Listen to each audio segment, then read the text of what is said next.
We don't need to go on this journey of figuring out where this came from or why you have all these issues or what's going to happen if you don't change. It's not going to solve anything. Once the real issue is resolved at a subconscious level, it doesn't come back. My mind is a garden. My thoughts are the seeds. My harvest will be either flowers or weeds. Mel Weldon wrote that. And I use that a lot as an analogy because our mind is a garden, and what we allow to be planted, sometimes it's not our doing. It was planted before we had conscious awareness, hence children who were traumatized by something. But it's our responsibility to go in there and do some weeding if we don't play victim and we have self-awareness and the desire to improve our life. You can sit there when you have weeds in your garden and you can analyze and you can, label the species and the typical direction it might have come in through on the wind and its effect on other plants in the garden and what causes it to grow quickly and what will happen as a consequence if you don't get the weeds out of there. Now, this is sometimes like talk therapy.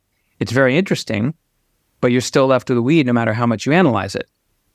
And some people say, well, just spray herbicides, spray weed killer on it. And that does usually work. But it also can poison other flowers. It can poison the soil. It can create a toxic environment for anything else you want to do. And for some people, that's like psychiatric meds, which can have side effects and be addictive. Now, let me first say that those two approaches are appropriate in certain situations. But in my experience, and as a hypnotist, that goes back to 2007, they're overused and they're not dealing with the real issue, which is the subconscious thought pattern. The thought pattern becomes habitual, creating habitual emotions, habitual behaviors, creating a certain state. You can use weed killer. You can analyze and catalog the weeds. You can use, positive thinking, which is a farce, and it harms a lot of people, excessive one-sided thinking. And you can convince yourself, you say, oh, the weeds are gone, and then you look and, oh, shit, they're still there, because that doesn't work. You can use behavior modification, which was my chief tool as a nutritionist very briefly, with overweight clients. And that's just control yourself. Don't eat this, eat that. Well, that's great in theory if we were all unemotional, but